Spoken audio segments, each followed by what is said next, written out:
Hello friends, welcome back to Cybernaut. मैं दीपक सिंह। आज की वीडियो में हम डिस्कस करेंगे कि अगर आप एक गेमिंग डेस्कटॉप लेने वाले हो या फिर एक गेमिंग लैपटॉप लेने वाले हो तो दोनों के बीच में बेसिक डिफरेंस क्या रहता है, गेमिंग डेस्कटॉप या गेमिंग लैपटॉप दोनों में से आपको कौन सा लेना चाहिए, परफॉर्मेंस के बारे में हम डिस्कशन करेंगे, प्राइस के बारे में हम डिस्कशन करेंगे कि अगर 70,000 रुपए का एक लैपटॉप हम ले रहे हैं और 70,000 रुपए का हम एक डेस्कटॉप ले रहे हैं तो दोनों के बीच का गेमिंग परफॉर्मेंस में कितना ज्यादा डिफरेंस देखने को मिल जाएगा। पार्ट्स फेलियर के बारे में बात करेंगे, स्पेस इशू के बारे में बात करेंगे। At the end of the day आपको समझ में आ जाएगा कि आपके लिए सबसे बेस्ट कौन सा है। नंबर 1, जब भी हम डेस्कटॉप के बारे में बात करते हैं तो डेस्कटॉप के अंदर सबसे बड़ा जो रीजन आता है, प्रॉब्लम आता क्या है कि इसके अंदर में पोर्टेबिलिटी इशू होती है कि आप डेस्कटॉप को कहीं भी उठा के लेके जा नहीं सकते। वहीं पर अगर मैं बात करूं गेमिंग लैपटॉप का तो ये भी एक मिथ है, गेमिंग लैपटॉप भी कैरी करना बहुत ही ज्यादा हार्ड है। तो मेरे पास ये Asus का एक लैपटॉप है, ठीक है। इसका वेट अगर मैं बात करूं तो ये 2.6 kg का इसके अंदर में वेट अपने को देखने को मिल जाता है। और अगर मैं इसके अंदर में चार्जर मिला दूं तो लगभग 400 ग्राम के आसपास का चार्जर भी होता है, मतलब 3 kg का मेरा लैपटॉप का वेट है। अगर मैं कीबोर्ड और माउस भी मुझे साथ में इसको एडिशनली लेके जाने पड़ेंगे और साथ में एक हेडसेट भी लेके जाना पड़ेगा अगर मैं कहीं भी जाऊंगा तो तभी मेरे को कंप्लीट एक्सपीरियंस देखने को मिलेगा। क्योंकि जो इसकी अगर साउंड की क्वालिटी की बात करें तो गेमिंग लैपटॉप के अंदर में साउंड आपको देखने को अच्छा मिलेगा नहीं। साल के अंदर में अगर 300 दिन आप एक ही जगह पे रुक रहे हो तब तो आपके लिए गेमिंग डेस्कटॉप बेस्ट है। आप चुपचाप आंख बंद करके ले लो। अगर आपको लगता है कि मैं 150 दिन बाहर रहूंगा और 150 दिन इधर रहूंगा तब तो फिर जो है मामला ये रहेगा आपका कि आप गेमिंग लैपटॉप ले लो। बट आप सोचोगे गेमिंग लैपटॉप के अंदर में कि मैं ट्रेन में चलता चलता गेम खेल लूं तो वो भी नहीं होगा, क्योंकि इसकी परफॉर्मेंस तभी निकल के आएगी जब इसका चार्जिंग जो है हमेशा ये चार्जिंग कनेक्टेड रहेगा। तो प्लस इसकी बैटरी बैकअप आपको 2.5 घंटे से ज्यादा देखने को भी नहीं मिलेगी। नंबर 2, कस्टमाइजेशन का। गेमिंग डेस्कटॉप को हम फुल्ली कस्टमाइज कर सकते हैं, गेमिंग लैपटॉप को हम फुल्ली कस्टमाइज नहीं कर सकते हैं। बट अगर मैं इसके बारे में भी रियलिटी आपको बताऊं, गेमिंग डेस्कटॉप में भी मैं कितनी कस्टमाइजेशन कर सकता हूं। इंटेल के अंदर में AMD का प्रोसेसर नहीं लगा सकता, DDR4 वाले प्लेटफॉर्म के ऊपर में DDR5 का मैं रैम नहीं लगा सकता। उसके अंदर में बढ़ा क्या सकता हूं, सिर्फ SSD बढ़ा सकता हूं, कूलिंग बढ़ा सकता हूं और ग्राफिक्स कार्ड बढ़ा सकता हूं। तो प्रोसेसर तो मैं ऐसे भी कभी नहीं बदल सकता। प्रोसेसर ही बदल दिया तो लगभग आपने 30 से 35% का अपना पूरा का पूरा पार्ट ही चेंज कर दिया। अगर आप इंप्लीमेंटेशन को देखो तो बहुत ज्यादा इंप्लीमेंट आप डेस्कटॉप में भी इसको नहीं कर सकते। AMD में तो थोड़ी बहुत फिर भी मिल जाती है, इंटेल में तो एकदम ही नहीं मिलेगी, क्योंकि मदरबोर्ड बनते ही है कि 12th जनरेशन वाला 12th में ही लगेगा, 14th वाला नहीं लगेगा 12th जनरेशन के मदरबोर्ड में। तो कस्टमाइजेशन लैपटॉप में आप क्या कर सकते हो, लैपटॉप में भी आप रैम बढ़ा सकते हो, लैपटॉप में आप SSD बढ़ा सकते हो। इसमें डायरेक्ट आप कूलिंग करने के लिए यहाँ पे आप क्या लगा सकते हो, कूलिंग पैड। इधर आप क्या कर सकते हो, बड़े बड़े कूलर्स इसके अंदर में लगा सकते हो, लिक्विड कूलिंग आप इसके अंदर में कर सकते हो। तो दोनों के अंदर में कस्टमाइजेशन का ऑप्शन रहता है। अगर मैं इलेक्ट्रिसिटी कॉस्ट की बात करूं तो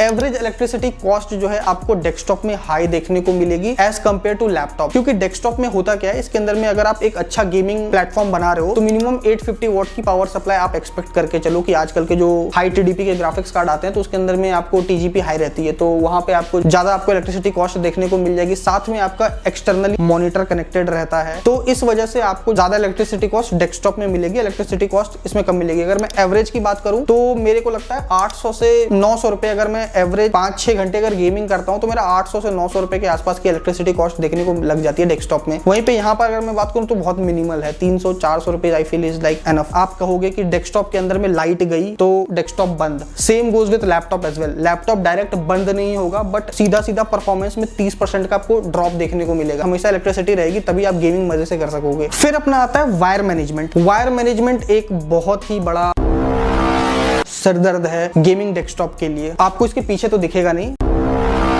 ठीक है। तो 2 मॉनिटर्स लगाए तो 2 प्लग इसके हो गए, ठीक है। डेस्कटॉप अपना तीसरा हो गया, ठीक है। डेस्कटॉप की वायर हो गई। अगर आप UPS लगा रखा है तो आपका UPS चौथा, ठीक है। साथ में फिर आपके कीबोर्ड और माउस का कॉम्बो लगेगा, ठीक है। वहीं पर अगर मैं लैपटॉप की बात करूं तो लैपटॉप अभी यहाँ है, मैं इसको मन करेगा तो मैं वहां पर बैठ के खेल लूंगा, मन करेगा तो मैं पीछे बैठ के खेल लूंगा। इसको मैं थोड़ा पीछे सरकाऊंगा, इसके आगे मैं रखूंगा कीबोर्ड माउस और फिर लगाऊंगा हेडसेट। इसके हाफ का स्पेस वो भी मेरा कंज्यूम करेगा और साथ में इलेक्ट्रिसिटी की जो लगेगी डायरेक्ट इसके अंदर में पीछे में। स्पेस कंज्यूम जो है डेस्कटॉप थोड़ा ज्यादा करता है एज कंपेयर टू लैपटॉप, तो ये एक इशू रहेगा। बट जो एक्सपीरियंस का मजा है वो इसके अंदर में अलग ही मजा देखने को आता है। प्लस मल्टीटास्किंग भी डेस्कटॉप के अंदर में बहुत ही अच्छे तरीके से हो जाता है। अगर आपको ज्यादा टेक्निकल नॉलेज नहीं है और बार बार आप छेड़छाड़ नहीं करना चाहते हो तो आई प्रेफर कि गो विद द लैपटॉप, क्योंकि डेस्कटॉप में सच में बहुत ही ज्यादा वायर मैनेजमेंट का इशू देखने को मिलता है। फिर अपना आता है कीबोर्ड और माउस। कीबोर्ड और माउस की भी कॉस्ट जो है इंक्लूसिव है गेमिंग के अंदर में। हालांकि देखो गेमिंग के अंदर में आप इससे डायरेक्ट करना चाहो गेमिंग तो भी कर सकते हो, बट डेस्कटॉप में तो आपको एक अलग से कीबोर्ड और माउस का खर्चा आएगा। और कीबोर्ड और माउस की बात करूं तो मैं अगर एक मैकेनिकल कीबोर्ड की बात करूं तो एक अच्छा खासा मैकेनिकल कीबोर्ड की कॉस्ट 3000 रुपए आप मान के चल लो। अच्छे लेवल की मैं माउस की बात करूं तो लगभग 1800-1900 रुपए के आसपास का माउस भी एक्सपेक्ट कर सकते हो, लॉजिटेक वगैरह का आपको देखने को मिल जाएगा। तो लगभग 5000 रुपए का एडिशनल कॉस्ट है, उसके बिना आप अच्छी गेमिंग तो नहीं कर पाओगे। इसमें भी वही चीजें आती है, बट अगर मेरे पास वो नहीं भी है सेटअप तो भी मैं गेमिंग लैपटॉप में गेमिंग तो कर लूंगा अगर मैं नॉर्मल गेमिंग कर रहा हूं तो। साउंड एक्सपीरियंस, साउंड इसमें बस इतनी आ जाएगी कि अगर आप अकेले बैठ के मूवी देखोगे, कंसंट्रेट करके देखोगे ऐसे आराम से बैठ के कि मूवी दिख जाए, तो इसके अंदर में आपको मूवी देखने का ऑप्शन मिल जाएगा। इसके अंदर में भी सेम है, ये मॉनिटर है बट इतने लाउड मॉनिटर्स नहीं होते ये, और मॉनिटर मैक्सिमम जो होते हैं वो लाउड नहीं होते हैं। आई फील कि अगर इसके अंदर में भी आप लगाना चाहो तो पूरा एक कंप्लीट सेटअप लगा सकते हो, साउंड बार लगा सकते हो या कुछ भी, यहाँ पे भी आपको ऑप्शन वो देखने को मिल जाता है। क्योंकि इसके इतने थिन जब ये बनाना चाहते हैं ना बेजल्स, तो फिर वो साउंड का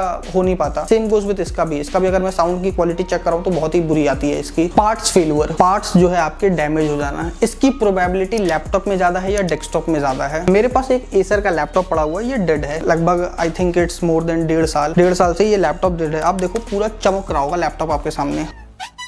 इसका मदरबोर्ड डेड हो गया। इसके अंदर में अपना RTX 2050 का ग्राफिक्स का लगा हुआ था। ये हुआ क्या था, मैं एक्सपीरियंस बता रहा हूँ। मैं गेम खेल रहा था इसके ऊपर दबा के, अचानक से मदरबोर्ड से धुआं निकलते हुए मेरे को यहाँ से धुआं निकलते हुए इसके अंदर में दिखा। लगभग 80,000 रुपए के आसपास मैंने इसको खरीदा था। तो मैं सर्विस सेंटर गया, इसके सर्विस सेंटर वालों ने बताया कि इसका जो है मदरबोर्ड फूक गया, और मदरबोर्ड जो फूका ग्राफिक्स कार्ड भी डैमेज हो गया, तो इसका पूरा मदरबोर्ड बदलना पड़ जाएगा। मैंने बोला कॉस्टिंग क्या आएगी? तो मैंने लगभग 80,000 रुपए के आसपास खरीदा था। तो इन्होंने मुझे कॉस्टिंग बताई थी कि 50 या 55,000 रुपए के आसपास का कॉस्टिंग इसका बैठेगा, और अगर आउटसाइड करवाओगे तो 25-30 हजार में बैठेगा, बट उसकी हमको वारंटी नहीं देंगे, और इसकी भी वारंटी देंगे तो 6 महीने की वारंटी देंगे। तो फिर मैंने इसको छोड़ ही दिया, ये आज तक ऐसे डेड पड़ा हुआ है। इसका फिर मैंने SSD रैम वगैरह निकाल के दूसरे में अपग्रेड कर दिया। तो डेस्कटॉप के अंदर भी पार्ट्स फेलियर बहुत ज्यादा होते हैं। पार्ट्स फेलियर यहाँ पे क्या होगा, ग्राफिक्स कार्ड आपका फेल नहीं करेगा। ग्राफिक्स कार्ड फेल करेगा भी तो 3 साल की वारंटी होती है मिनिमम, 5 साल का ग्राफिक्स कार्ड होता है। प्रोसेसर पे भी 3-5 साल की वारंटी होती है, रैम पे भी होती है। रैम बार बार ज्यादा फेल करती है, SSD बहुत बार जाके करप्ट कर जाता है। तो मेनली ये प्रॉब्लम देखने को मिलती है डेस्कटॉप के साइड में। अगर पॉजिटिव साइड रखोगे तो गेमिंग डेस्कटॉप में सारे पार्ट्स आप रिप्लेस कर सकते हो। कोई एक पार्ट खराब हुआ तो आपको एक पार्ट का कॉस्टिंग बहुत ज्यादा देखने को नहीं मिल जाएगा। तो अगर लैपटॉप का पार्ट फेलियर हुआ तो कॉस्टिंग बहुत ज्यादा जाती है, और वारंटी अगर आपने एक्सटेंड नहीं कराई है तब तो बहुत मतलब आपको हाथ ही धोने पड़ जाएंगे लैपटॉप से। परफॉर्मेंस की मैं बात करूं, परफॉर्मेंस में क्लियर कट विनर अपना डेस्कटॉप निकल के आएगा। जो परफॉर्मेंस में सारे बेंचमार्क्स को आप भूल जाओ, मैं रियल एक्सपीरियंस आपको बता रहा हूं। यहाँ पे आप चेयर लगा के बैठ के अगर गेमिंग करके देखोगे, इस पे जो एक्सपीरियंस मिलेगा वो लैपटॉप पे आपको कभी भी देखने को नहीं मिलेगा। आप घंटों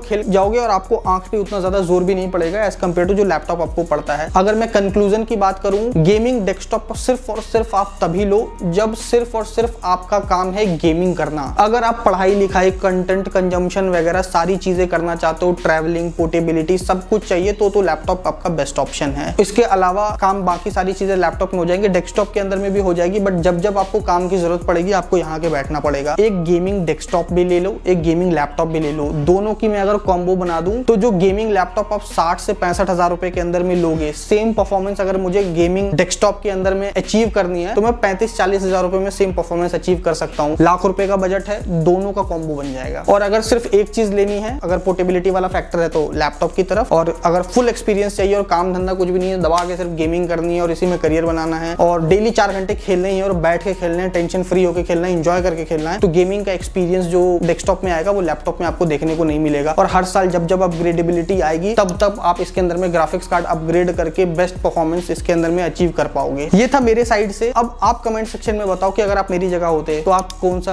कंपोनेंट खरीदते, लैपटॉप या डेस्कटॉप? आपके लिए कौन सा ज्यादा वर्थ है? कमेंट सेक्शन में जरूर बताइए।